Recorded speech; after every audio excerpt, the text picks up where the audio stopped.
Hello, my name is Thaddeus Patrice, and I'll be presenting the Cyber Operations and Risk Management briefing of the Metro Bank UK security team.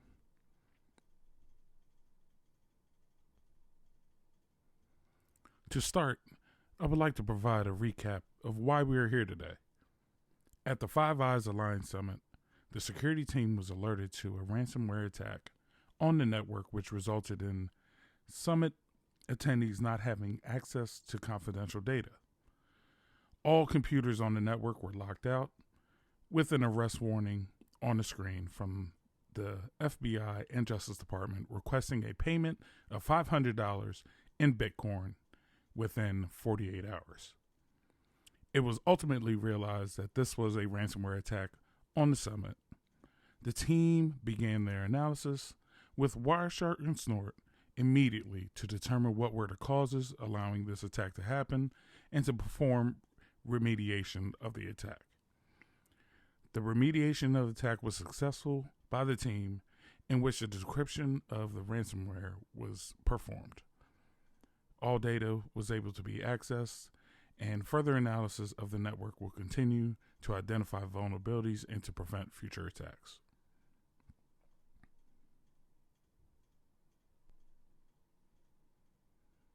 This briefing will identify the software assurance needs of the organization, attributes of current software development lifecycle, known risks to the supply chain, software development methodologies that will be best for the needs of the organization, and recommendation on securing the supply chain.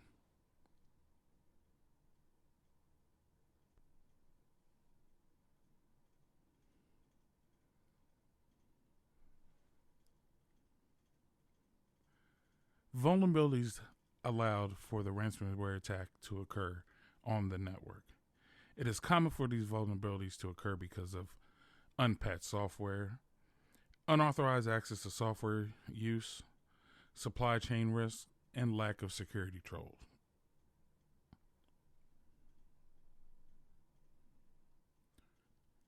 The UK team has determined that the software assurance needs of the organization are to maintain secure software development in the design, implementation, and maintenance phases of the software development lifecycle, and that software is performing as it should.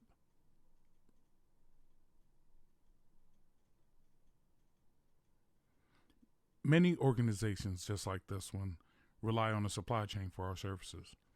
Supply chain risk can occur anywhere in the supply chain.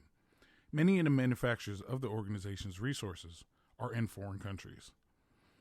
These products that we purchase can be made vulnerable through software programs, hardware, etc. And they can be coded with backdoors, trojans, other malicious programming that can allow for vulnerabilities in systems. Other risks to the supply chain can also be warehouse damage, and the cost of products.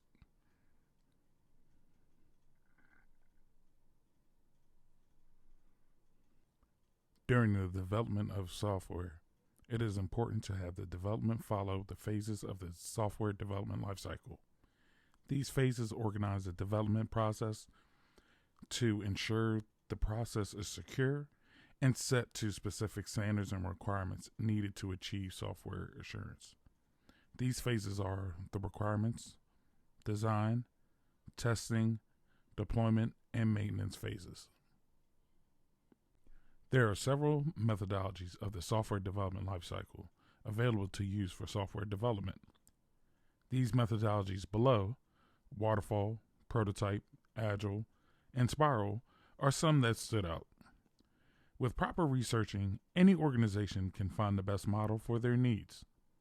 This organization currently uses the waterfall methodology for software development, but we recommend the use of the agile model with its ability to constantly adapt to any customer requirements, test after every iteration of the design, which would allow for vulnerabilities to be found and mitigated prior to deployment of the final iteration of the software.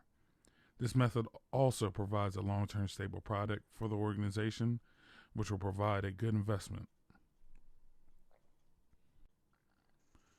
Some security mechanisms and practices that should be used by organizations are antivirus software, vulnerability scanning tools, continuous monitoring of network traffic, security awareness training for employees and management, and also software patching.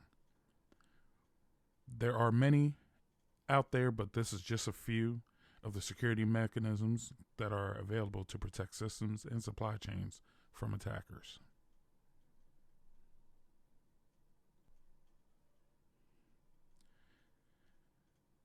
Cost of software assurance is very dependent on the requirements and functionality of the software development process that is needed to perform everyday functions and how it offsets the risks to the organization.